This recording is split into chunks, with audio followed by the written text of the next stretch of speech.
Salam, perkenalkan nama saya Sareng Masak Ratu Dejara. Di sini saya akan membahas UAS tentang neurologi. Nah, di sini adalah otak manusia adalah pusat kendali biologis yang tidak hanya mengatur fungsi fisik tetapi juga memainkan peran sentral dalam dimensi spiritual dan moral. Sistem kerja otak terhubung erat dengan cara manusia memahami, menghayati dan mengaktifkan nilai-nilai seperti kesucian iman, hukum kehidupan, karakter, serta dalam memproses penderitaan dan doa. Nah, untuk yang pertama adalah otak dan kesucian. Kesucian dalam konteks spiritual bukan hanya tentang kebersihan moral, melainkan juga tentang niat dan tindakan yang diarahkan kepada kehendak Tuhan. Otak memproses kesucian melalui prefrontal cortex, bagian otak, dan berperan dalam perencanaan, pengambilan keputusan, dan kontrol diri. Ketika seseorang memilih untuk hidup kudus, ia melatih otaknya dan menolak impuls negatif, mengambil disiplin, dan membentuk pola pikir ilahi. Artinya kesucian adalah hasil dari kerja spiritual yang terwujud pola kerja otak yang sadar dan terarah. Nah, di sini kita akan membahas otak dan iman. Nah, kenapa kita harus membahas otak dan iman? Iman bukan hanya keyakinan buta tetapi melibatkan aktivitas kognitif dan emosian. Otak memproses pengalaman iman dalam area-area seperti anterior, cingulate, korteks pengelolaan empati dan kesadaran diri, dan lobus temporal pengalaman religius. Ketika seseorang beriman, otaknya belajar untuk mempercayai hal-hal yang tak terlihat namun diyakini nyata, dapat menghasilkan rasa damai, optimisme, dan pengharapan. Iman yang kuat terbukti dapat memperkuat ketahanan mental dan emosional dalam menghadapi tekanan hidup.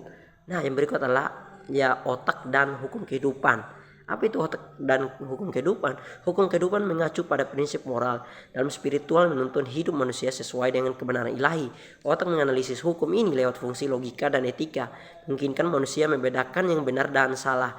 Neurotika sebagai cabang ilmu mempelajari bagaimana otak memproses nilai-nilai moral, menunjukkan bahwa manusia memiliki kapasitas alami untuk keadilan, kasih, dan tanggung jawab. Maka kepatuhan terhadap hukum kehidupan bukan hanya tuntutan luar tapi juga berasal dari kesadaran internal otak yang dibentuk oleh nilai-nilai spiritual.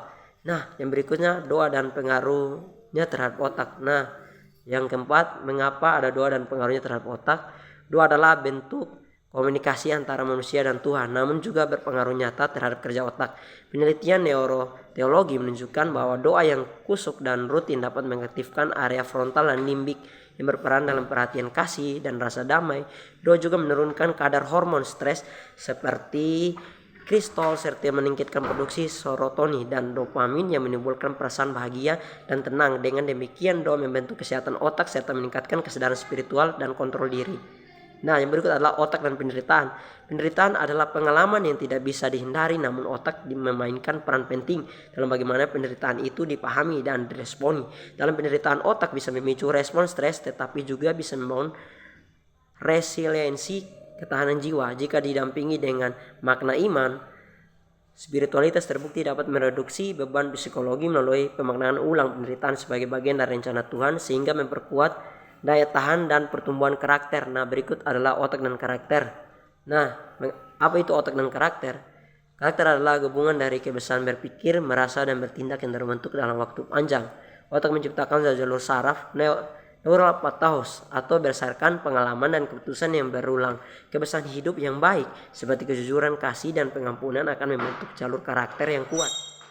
Nah, sebaliknya kebiasaan negatif juga akan membentuk pola buruk dalam otak. Dengan kata lain, karakter rohani seorang mencerminkan bagaimana otaknya dilatih oleh nilai kehidupan dan pengalaman spiritual.